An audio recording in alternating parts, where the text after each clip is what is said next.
अस्सलाम वालेकुम वरहमतुल्लाहि वबरकातुहू। मैं हूं आपका दोस्त शाहज़ेब रशीद और आप देख रहे हैं मेरा चैनल दुनिया व आखिरत। आज हमारी बुक अज़दवाजी ज़िंदगी के सुनहरे असूल की किस्त नंबर 18 है। तो वीडियो शुरू करने से पहले मेरी आप सब दोस्तों से एक गुजारिश है कि वीडियो को शुरू से लेकर एंड तक लाजमी देखें, इंशाल्लाह ज़रूर फ़ायदा होगा।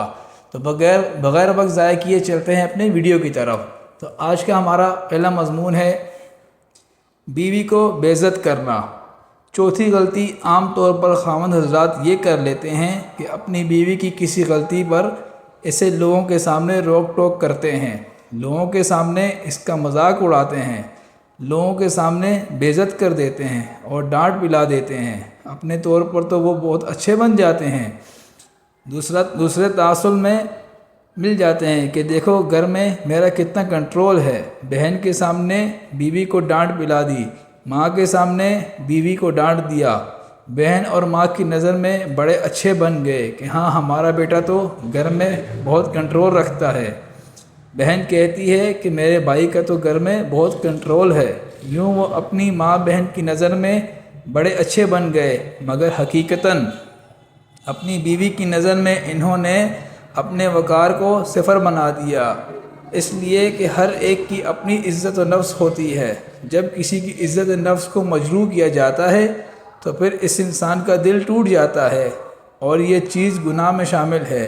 अगर एक छोटे बच्चे को लोगों के सामने डांट दिया जाए तो वो रोना शुरू कर देता है, क्योंकि इसकी इज़्ज़त नफ्स मजरूह हो जाती है।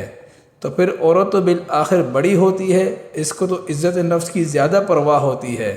लिहाजा इसकी इज़्ज़त नफ्स का ख्याल रखना चाहिए। इसको नसीहत करनी है तो तन्हाई में करो, और अगर तारीफ़ करनी है लोगों के सामने करो। इसको ज़िंदगी का असूल बना लो। तन्हाई में अगर बीवी को जली कटी भी सुना दोगे, बीवी बेचारी बर्दाश्त कर लेगी, मगर लोगों के सामने की ज़िल्लत बर्दाश्त करना मुश्किल होता है। इसलिए ये बात जहन में रखें कि बीवी को दूसरों के सामने कभी भी इस तरह तनकीद का निशाना ना बनाओ। वो ज़िंदगी की साथी है। थोड़ा वक्त जो दोनों को अलहदगी में मिलता है, इसमें एक दूसरे को समझा दो जो समझाना है। लोगों में तुम इस किस्म की बातें ना करो। उलमा ने लिखा है कि बच्चा जब तन्हाई में गिरता है, इसको ज़्यादा चोट लगती है, वो नहीं रोता और उठकर खड़ा हो जाता है। लेकिन अगर लोगों के सामने गिर जाए, इससे आधी चोट भी लगे तो रोना शुरू कर देता है, इसलिए कि लोगों के सामने इसकी इज़्ज़त नफ्स मजरूह होती है। वो दर्द से नहीं रो रहा होता, इज़्ज़त नफ्स मजरूह होने की वजह से रो रहा होता है। लिहाजा कभी इंसान किसी की इज़्ज़त नफ्स को मजरूह ना करे। इंसान है, गलतियाँ कोताहियाँ हर इंसान से हो सकती हैं, बात को समझाना चाहिए। हमने ये देखा है कि आम तौर पर ख़ावंद बात समझाते नहीं, आर्डर करते हैं, बल्कि अपनी कोताहियों को छुपाने के लिए डांट देते हैं। मसलन बीवी ने कहा कि फ़लाँ चीज़ की ज़रूरत है, ला देना। एक दिन भी भूल गए, फिर याद दिलाया, दूसरे दिन भी भूल गए, तीसरे दिन कोई बहाना कर दिया, चौथे दिन तो उसने गुस्से में आना ही है कि मैं 4 दिन से कह रही हूँ, मुझे कौन ला कर देगा। अब जब देखा कि गुस्से में आ गई तो इसके बजाय ख़ुद गुस्से में आकर डांट डपट करके अपने आप को कवर अप करते हैं।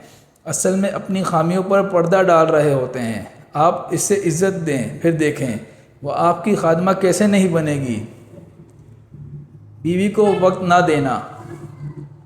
5वीं ख़तरनाक गलती आम तौर पर ख़ावंद ये करते हैं कि बीवी को वक्त ही नहीं देते, बल्कि जब वक्त मिलता है, अब अम्मी के पास बैठे बातें चल रही हैं, रात के 12 बज गए, नींद से जब आंखें पुर हो गईं, अब कमरे में आकर धम से लेट गए और बीवी से बात भी ना की, कुछ पूछा भी नहीं कि तुम जीती हो या मरती हो, तुम्हारी तबीयत ठीक है या बीमार हो। अब अगर ख़ावंद वक्त ही ना दे तो साफ ज़ाहिर है कि ये बहुत बड़ी गलती है। बीवी का शरई तकाज़ा है कि इसे ख़ावंद का वक्त मिले, लिहाजा वक्त देना चाहिए। कुछ नौजवानों में ये आदत होती है कि दोस्तों की महफ़िल की ज़ीनत बनकर बैठ जाते हैं और रात को 12-1 बजे घर आने की आदत होती है। ये लोग दोस्तों की महफ़िल को संवार बैठते हैं और अपने घर को उजाड़ बैठते हैं। भला क्या फ़ायदा इसका। बीवी को ज़्यादा से ज़्यादा वक्त देना चाहिए। कई घर में आ तो जल्दी जाते हैं, लेकिन बहन भाइयों में बैठे रहते हैं या माँ या बाप के पास बैठे रहते हैं। दूसरे اور دوسرے افراد خانہ کے پاس بیٹھے رہتے ہیں مگر بیوی کو وقت نہیں دیتے۔ یہ چیز بالآخر جھگڑے کا ذریعہ بنتی ہے۔ یہ بیوی کا بنیادی حق ہے کہ خاوند اس کو وقت دے۔ بعض نیکوکار مردوں کی غلطی۔ کئی مرتبہ نیکوکاری کی وجہ سے لوگ اپنی بیوی کو وقت نہیں دے سکتے۔ اب میں مراقبے میں جا رہا ہوں، میں ذکر میں جا رہا ہوں، میں پیر صاحب کی محفل میں جا رہا ہوں، یا میں اپنے استاد سے پڑھنے جا رہا ہوں، مدرسے میں جا رہا ہوں، یا اپنا گشت کرنے جا رہا ہوں۔ یہ سب لوگ دین کا کام کرنے والے ہوتے ہیں مگر دین کے کاموں کو اتنا اپنے اوپر سوار کر لیتے ہیں کہ بیوی کو گھر میں وقت نہیں دیتے۔ یہ نیک لوگ ہوتے ہیں، متقی پرہیزگار ہوتے ہیں، لیکن بہت بڑی غلطی کر لیتے ہیں۔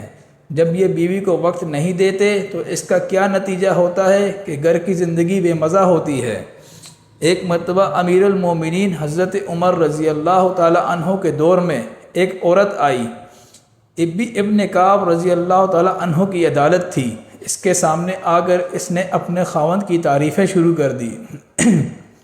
کہنے لگی کہ میرا خاوند بڑا نیک ہے، بہت اچھا ہے، سارا دن روزہ رکھتا ہے، ساری رات عبادت کرتا ہے، اللہ تعالیٰ کا قرآن پڑھنے میں وقت گزار دیتا ہے، اور یہ کہہ کر وہ چپ ہو گئی۔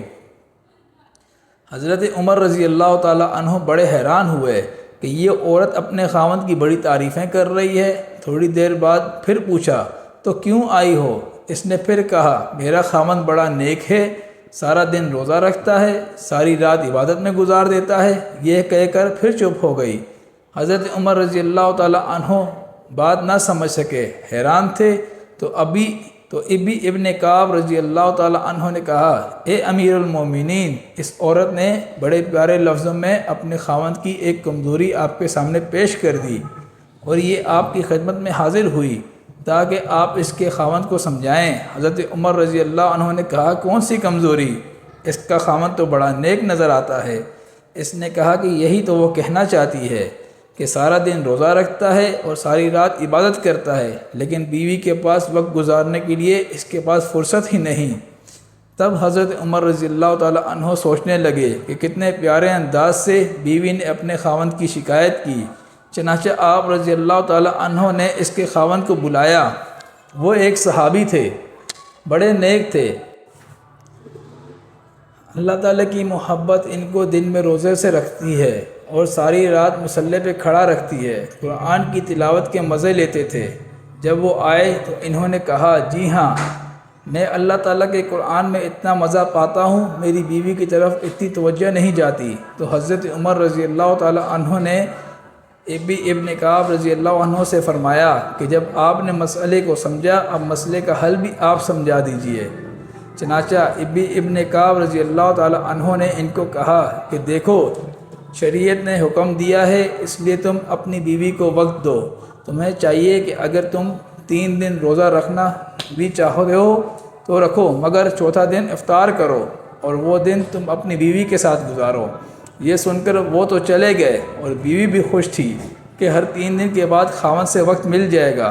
لیکن حضرت عمر رضی اللہ تعالیٰ عنہ نے حضرت ابن کعب رضی اللہ تعالیٰ عنہ سے پوچھا کہ آپ نے یہ 3 دن کی شرط کیسے لگائی؟ کہنے لگے کہ میں نے قرآن مجید کو دیکھ کر لگائی۔ قرآن مجید میں ایک مرد کو زیادہ سے زیادہ 4 عورتوں کے ساتھ شادی کی اجازت ہے۔ اگر بالفرض کوئی 4 شادیاں بھی کر لے تو ہر عورت کو 3 دنوں کے بعد چوتھی رات مل جائے گی۔ اس لیے میں نے شرط لگا دی کہ تم زیادہ سے زیادہ 3 دن تک روزے رکھ سکتے ہو، چوتھے دن افطار کر کے تمہیں اپنی بیوی کے ساتھ وقت گزارنا ہے۔ تو کئی مرتبہ نیک لوگ بھی اپنی نیکیوں میں لگ کے اپنی بیویوں سے غافل ہو جاتے ہیں، اور یہ بہت خطرناک غلطی ہے۔ آج کے موضوع کو یہیں ختم کرتے ہیں۔ امید کرتا ہوں کہ آپ کو میری یہ ویڈیو پسند آئی ہوگی۔ ویڈیو پسند آنے کی صورت میں میری اس ویڈیو کو لائک کریں، میری اس ویڈیو کو اپنے دوستوں کے ساتھ شیئر کریں، اور میرے چینل کو سبسکرائب کرنا نہ بھولیں۔ تو اگلی ویڈیو تک کے لیے اجازت دیجیے۔ اللہ حافظ۔